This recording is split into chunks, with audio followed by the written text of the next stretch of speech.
Madame, mademoiselle, monsieur, bonsoir. Je suis très heureux de vous retrouver à notre émission La pensée et les hommes d'aujourd'hui et je vous remercie pour votre fidélité. Dans notre pays, il y a de nombreuses personnes, des dizaines de milliers de personnes qui ne savent ni lire ni écrire. Question grave, question importante que nous allons aborder à notre émission d'aujourd'hui. Et j'ai pour invité Madame Sylvie Pinchard. Vous êtes directrice de l'association Lire et Écrire Communauté française. C'est une association d'éducation permanente et vous luttez contre l'analphabétisme, évidemment.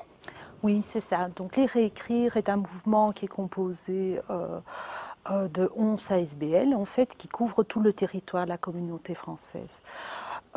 Et notre action, c'est essentiellement d'offrir des espaces de formation pour les personnes analphabètes qui souhaitent entrer en formation, mais aussi sensibiliser les pouvoirs publics et les différents acteurs de la société civile et des institutions à la prise en compte de la question de l'illettrisme ou de l'analphabétisme en Fédération Wallonie-Bruxelles. Alors, à l'origine, c'était deux associations d'ordre syndical qui avaient mis leurs forces ensemble pour lutter contre l'analphabétisme. Oui, donc ce sont vraiment les deux mouvements ouvriers, le mouvement ouvrier chrétien et le mouvement ouvrier socialiste, qui a une trentaine d'années à peu près, ont décidé de mettre leurs efforts en commun pour créer des structures qui permettent d'accueillir les personnes d'origine immigrée ou belge qui étaient en recherche de formation sur la lecture, l'écriture, mais aussi le calcul.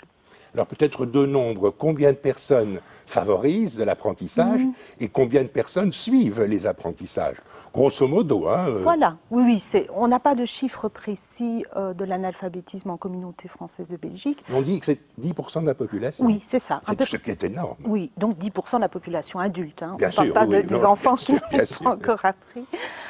C'est au minimum ça. On se base sur différentes études européennes pour arriver à ce chiffre qui est une estimation tout à fait raisonnable. Et donc ce sont des personnes, il y a un peu deux types de profils de personnes. Soit des personnes qui ont été scolarisées en Belgique et qui, à l'âge adulte, en fait, n'ont pas acquis les compétences de base minimales. N'ont pas leur CEB. Oui, c'est ça, vraiment, le niveau CEB. Un autre type de personnes concernées par l'analphabétisme, ce sont des personnes d'origine étrangère qui sont arrivées en Belgique et dans leur pays d'origine n'ont pas été scolarisées ou très peu scolarisées. Donc ils ont les mêmes difficultés, ces personnes ont les mêmes difficultés et pour certaines qui ne sont pas francophones, en plus sont sur un apprentissage du français. Est-ce qu'il est possible de vivre une vie quotidienne quand on ne sait pas lire et qu'on ne sait pas écrire? Ça veut dire qu'on ne peut pas employer un ordinateur, qu'on ne peut pas remplir sa feuille d'impôt. Enfin, il y a toutes sortes de circonstances où on doit pouvoir lire et écrire. Oui, en même temps, on peut très bien vivre aussi sans lire et écrire. Donc une personne sur 10, ça veut dire que chacun d'entre nous connaît quelqu'un dans son entourage. Pas mal de personnes analphabètes, une proportion non négligeable, travaillent, sont dans le circuit de l'emploi. Alors il y a différents moyens pour s'en sortir. Il y a faire appel à des amis, à son réseau pour déchiffrer les textes, etc. C'est aussi faire appel au service public. Donc voilà, donc il y a différentes sociales notamment, par exemple. Ça. Il y a différentes stratégies pour vivre avec cette question. Maintenant, ce qui change ou ce qui évolue, c'est que l'environnement dans lequel on vit fait de plus en plus appel à la lecture et à l'écriture. On n'avait pas le même niveau, le même besoin de maîtrise de la lecture et de l'écriture il y a 30 ans que maintenant. Globalement, il y a 30 ans, quand on savait signer, voilà, ça suffit. Alors, est-ce que les personnes viennent facilement vers vous ou bien est-ce qu'il y a des freinages, des blocages, des réticences? Ça reste un tabou. Donc, ça reste un tabou. Bien sûr. Dire on a suivi une scolarité et on n'a pas acquis les compétences de base de cette scolarité primaire, une fois adulte, c'est difficile à dire. Oui, c'est un échec et on veut cacher, enfin certaines personnes veulent cacher leur échec. Or, nous semble-t-il, à lire et écrire, ça re-questionne aussi très fort, évidemment, le fonctionnement de notre enseignement dans l'enseignement obligatoire, jusqu'à 16 ans ou 18 ans, ça dépend un peu de la génération des adultes actuels. Comment se fait-il, ça re-questionne le fonctionnement scolaire, comment fait-il que des jeunes sortent de l'école sans maîtriser les compétences de base? Oui, il ne s'agit pas de personnes qui ont une petite débilité mentale, il s'agit de personnes normales. Oui, tout à fait, et qui gèrent tout à fait différents aspects de leur vie. Et c'est bien pour ça que ce sont des personnes, si on revient sur les questions de citoyenneté, qui ont tout à fait une analyse de leur contexte de vie, qui ont un point de vue et qui ont une position par rapport, et qui ont des avis sur les débats qui concernent notre vie quotidienne et qui nous concernent tous. Oui, vous parlez de citoyenneté, vous avez raison, parce que vous avez publié dans le journal de l'Alpha, numéro 191, en novembre-décembre 2013, une série de textes autour du thème « Citoyenneté et démocratie, piliers de l'alphabétisation ». Donc il y a un lien entre l'état de citoyen et le fait de pouvoir ou ne pas pouvoir lire et écrire. Expliquez-nous un petit peu ce lien. Il y a un lien, il y a un premier lien. Pourquoi à un moment donné, une association comme Lire et Écrire, mais bien d'autres aussi, se sont emparés de la question de l'alphabétisation? C'est bien dans une démarche d'éducation permanente, d'éducation populaire. Donc comment on permet aux personnes de jouer un rôle actif dans leur vie et dans la vie collective. On s'est aperçu que certaines avaient des demandes ou avaient des besoins d'apprentissage sur des compétences de base. Donc on est bien sur des dispositifs d'alphabétisation où lire, écrire, calculer, etc. sont des outils de participation à la vie collective. Donc la citoyenneté est au centre du projet d'éducation populaire et du projet de Lire et Écrire. Alors, c'est une question qui n'est pas facile, la citoyenneté. Quand on ne sait pas lire et écrire, comment peut-on participer et comprendre les enjeux du débat public? Bien Ça, sûr. c'est un aspect.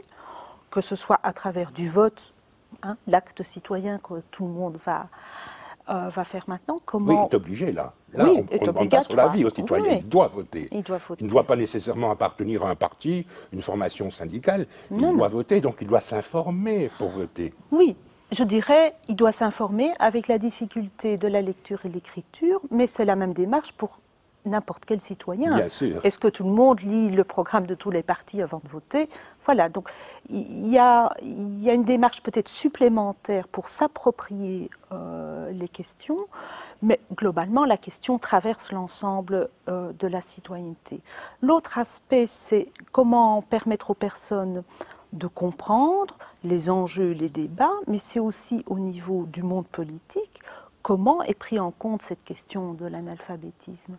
Donc, peut-on fonctionner dans un espace démocratique en se disant qu'il y a 1/10 de la population adulte pour lequel on ne demande pas leur point de vue et qui n'auraient aucun accès au débat public? Donc ça ne va pas. Donc je pense que ce qui est important dans la démarche d'éducation populaire, c'est bien la double démarche de comment accompagner les personnes qui souhaitent mieux comprendre et acquérir de nouveaux outils de compréhension pour poser des choix citoyens.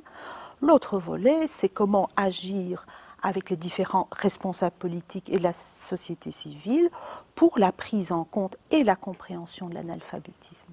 Ma dernière question, est-ce que vous réussissez dans votre entreprise? Est-ce que vous avez le sentiment d'une certaine réussite, que vous faites du bien aux personnes qui viennent vous trouver? On ne leur fait pas du bien, on accompagne un certain nombre de demandes et de trajectoires pour lesquelles les personnes font une démarche volontaire. Je veux dire, est-ce qu'ils réussissent finalement à lire et à écrire après avoir Oui, suivi oui, vos très formations? certainement. Oui, très certainement. Vous êtes satisfaite quand même? Ah oui, sinon on ne le ferait pas. Les grandes sources d'insatisfaction, c'est de ne pas pouvoir toujours répondre aux demandes qui sont nombreuses. Donc nous sommes bien en deçà de pouvoir répondre à l'ensemble des demandes d'entrée en formation. Et je dirais que la réussite ou l'échec, c'est bien les personnes qu'on appelle apprenants qui déterminent à partir de quand elles ont réussi ou pas. C'est leur trajectoire à elles. Nous, notre rôle, c'est de les accompagner au mieux. Eh bien, je vous remercie infiniment, Madame Pinchard, pour votre présence à notre émission d'aujourd'hui sur un sujet vraiment essentiel, sur un sujet très important, et vous vous battez tous les jours sur ce terrain-là. Merci beaucoup pour votre participation à notre émission. Madame, mademoiselle, monsieur, merci beaucoup pour votre attention. À bientôt et bonne nuit.